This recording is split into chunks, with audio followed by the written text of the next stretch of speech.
Well, hello, everybody. Welcome back to the Virtual Golf Show 2020. And a huge thank you to Harriet Shepherd there from Women in Golf magazine. And, well, we have another star guest on the show, don't we? Here she is, Emily Slater. Emily, how are you? Are you well?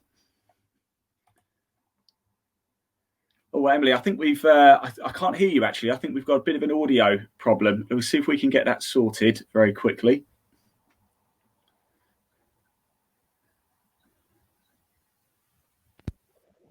Oh, there we go. Is that? Oh, that sounds better.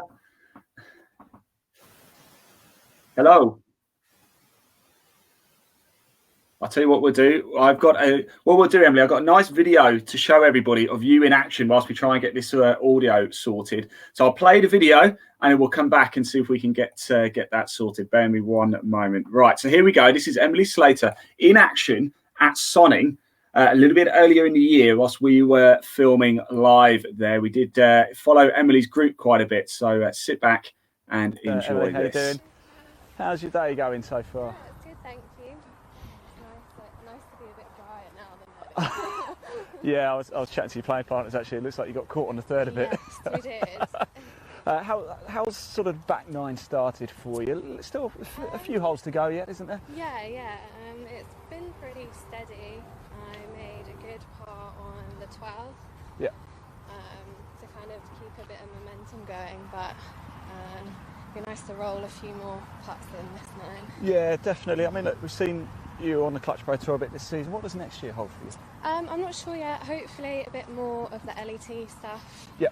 Depending on the world We could have situation. the Access Tour back and of course the European Tour back. Yeah, exactly. And then I'll carry on with a few more of these events. They've been great. Brilliant. I've loved every one of them I've played in. So Are we going to see you at Berkhamsted? maybe, I'm not sure yet. We'll see. Brilliant. Look, best of luck. I'll let you crack on. Thank you. There we go. Emily Slater's made a drop. Right, the ball's up. Where is it? There you go. Oh, great shot. I think she'll be kicking herself. That's why she didn't do that first time.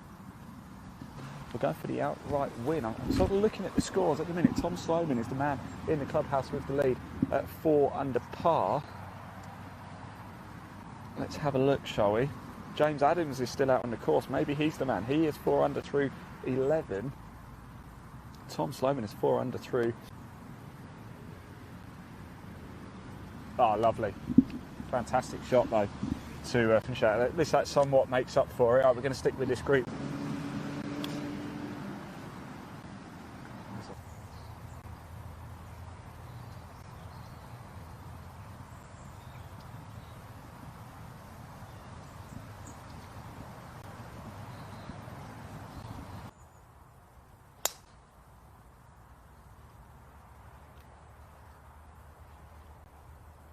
Okay.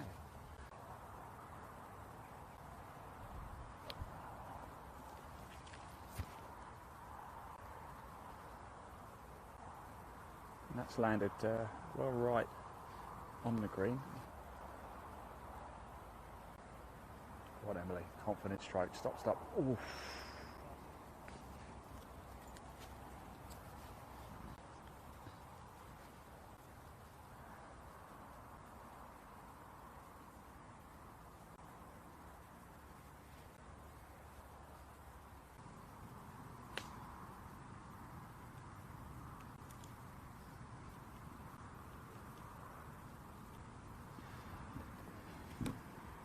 Right, so there we go. That was an entertaining section.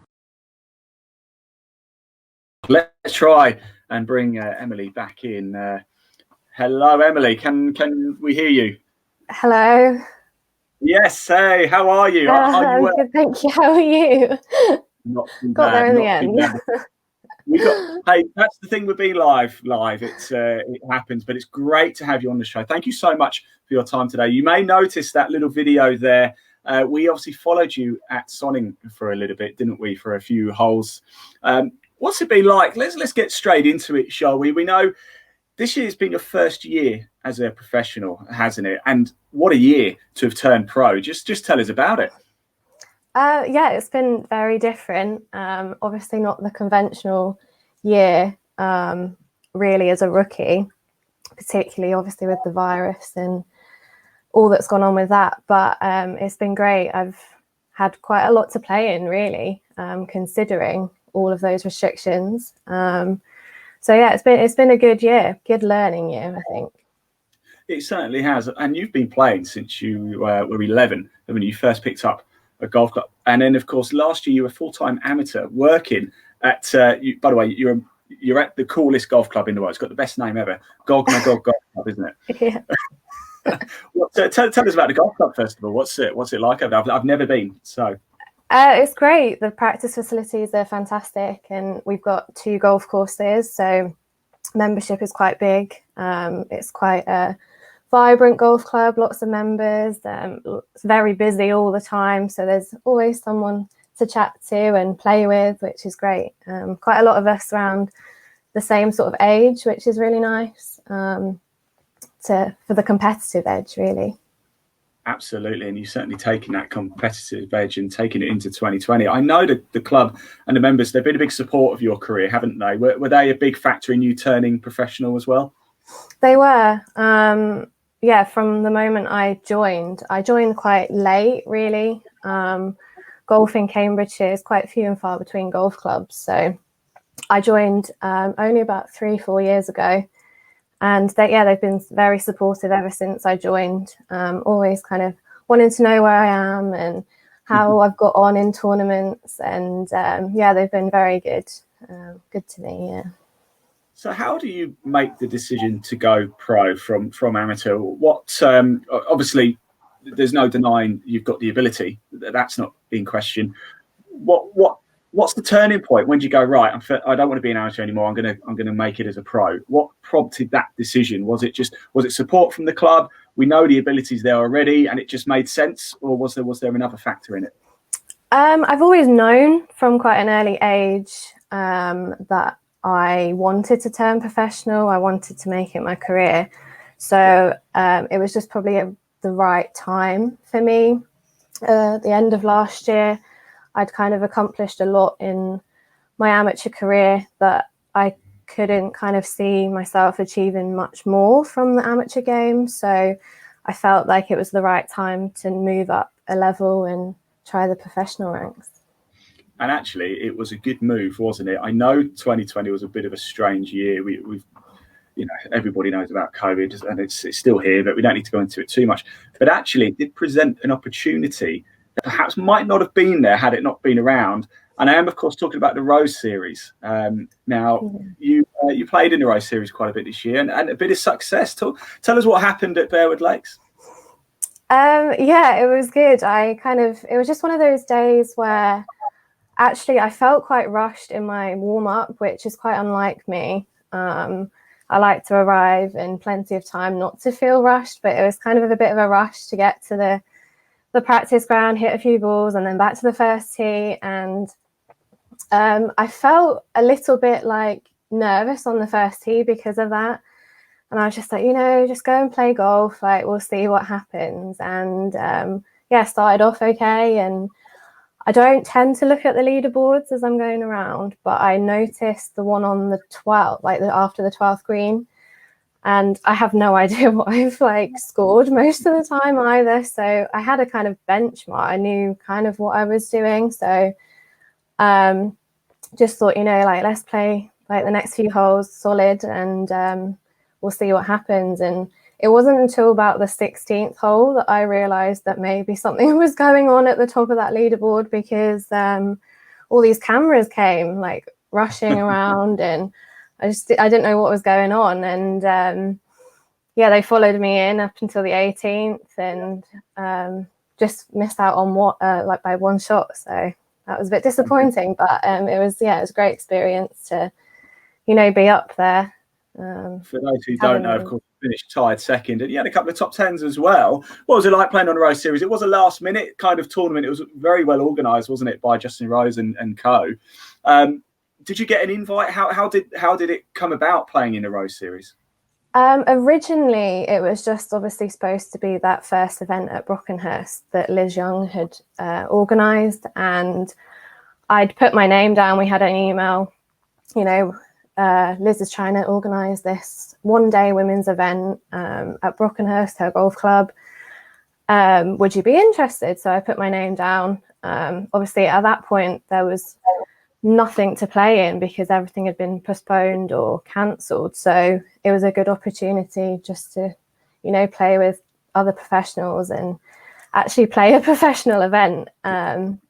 So it just, it was originally just that first event. So I put my name down, and then, you know, it spiraled up from there. There was a few days after that, you know, Justin Rose had put his name to it, and it had created this series that was, you know, 8 weeks long, and just one a week every week, which is great. It was a nice focus to have away from the current situation as well, just to focus on playing golf each week.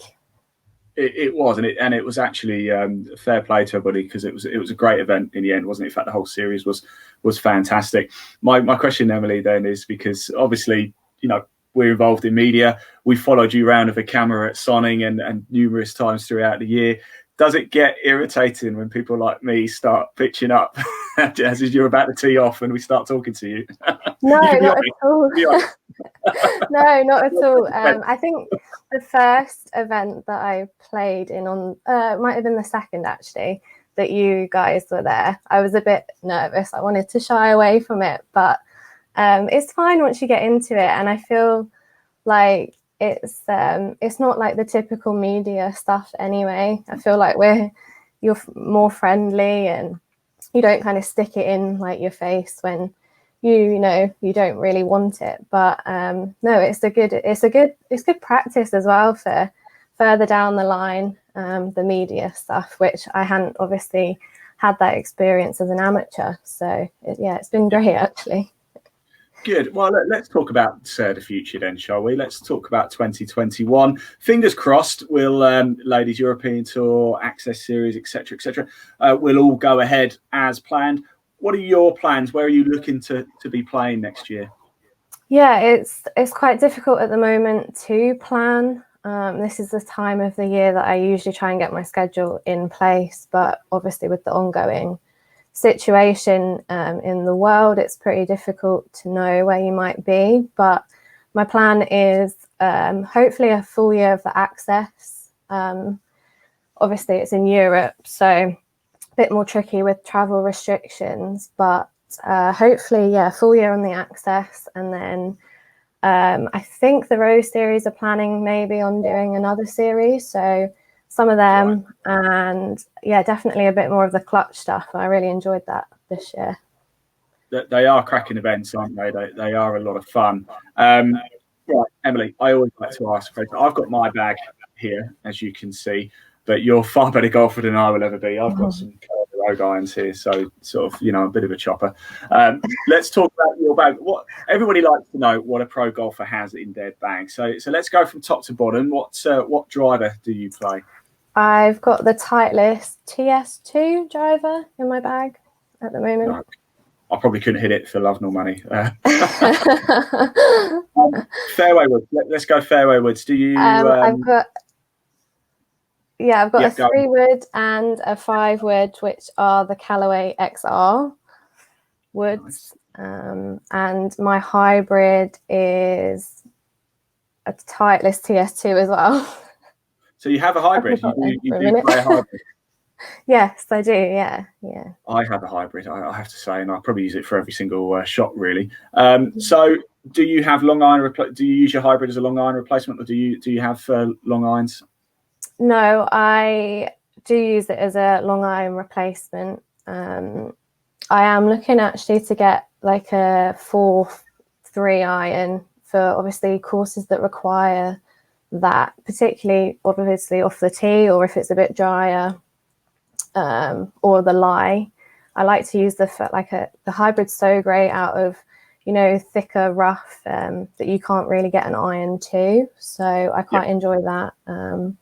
But it's just an iron replacement really at the moment. Fantastic. So what irons, going back to your main irons, what do you play? I've got Titleist CB irons, 5 to pitch and wedge. Yeah. I'm seeing a bit of a Titleist thing here. Wedges then. Yeah, they're Vokey as well, Titleist. And putter. Here we go. I've got the Odyssey 2-ball triple track putter. Nice. Okay. So what ball do you play then? Do you play Callaway or Titleist? No, I play Titleist. Yeah, my dad actually has been drawing the triple track on my Titleist. And people always think, oh, it's a Callaway, but actually, yeah, my dad's been drawing the lines on, which is very nice of him, actually. He's very, very good. If I was playing and had to draw it on the balls, I'd probably have to do about 2 dozen. Certainly, if there's a bit of water on, I have to say. Emily, in your professional career so far, this year, of course, the first year as a pro, what's been the favourite course that you've gone to this year, perhaps that you haven't been to before and thought, wow, this defied all my expectations? I think, obviously, Bearwood was very nice. Not just because of the result, but I actually quite enjoyed the golf course as well. It's round that kind of Sunningdale area, which I quite enjoy them golf courses around there. But Wentworth was quite a good surprise as well. I mean, we'd been to watch the PGA there pretty much most years, and really playing it was a lot different to actually spectating. Unfortunately, obviously, we didn't get all the round done, but yeah, I really enjoyed Wentworth as well. I was going to say, you were there, weren't you, when the fire broke out? What was that like? Was that quite scary? It was quite weird, actually, because we could kind of see all this smoke, but really didn't know what was happening.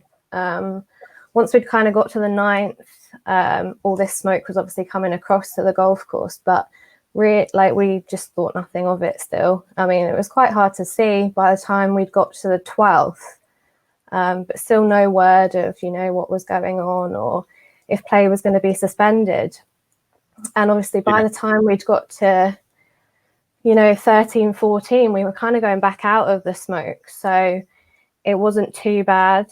There was one point where we couldn't kind of bushnell the pin. You couldn't see the pin, which was a bit worrying. But yeah, it wasn't until we teed off on 16 and this ref came over. And it was quite a funny experience, actually, because we wondered why this ref was stopping us, because we'd all hit it down in the middle of the fairway. And I was like, no, it can't be because a lost ball or anything.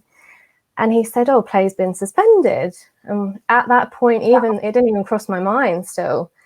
And he said, yeah, play's been suspended for about an hour behind you.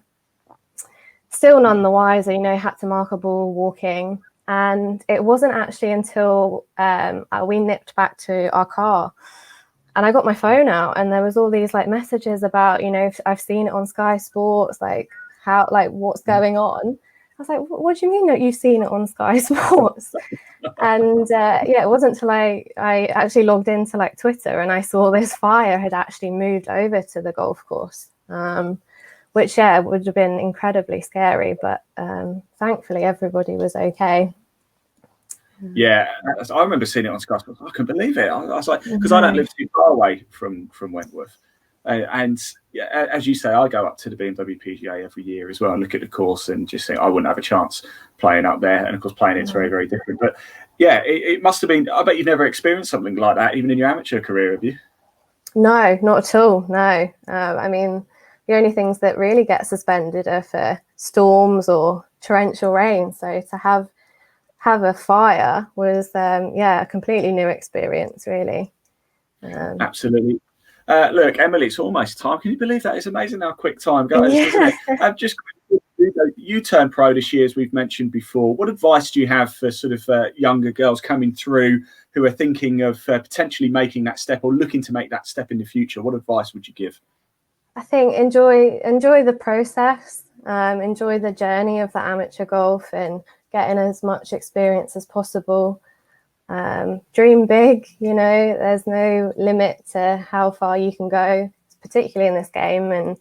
And just keep going and playing and getting lots of experience. Well, the only thing I'll say, Emily, is when you make it big on the Ladies European Tour and in the LPGA and you win all these majors, please don't forget your old mate Ian. All right. I will not. No, I won't. Emily Slater, thanks so much for your time. Please do follow Emily on social media as well. Her handles are running across the bottom: Twitter, Facebook, and Instagram. In fact, we actually are broadcasting this to your Facebook page right now as well. Emily, have a lovely Christmas, won't you? Have a superb New Year as well. Perhaps not the Christmas we're all hoping for, but do have a lovely time anyway. And I'm sure we will catch up. I'll probably be bugging you on a course somewhere next year as well. Yes. I look forward to it.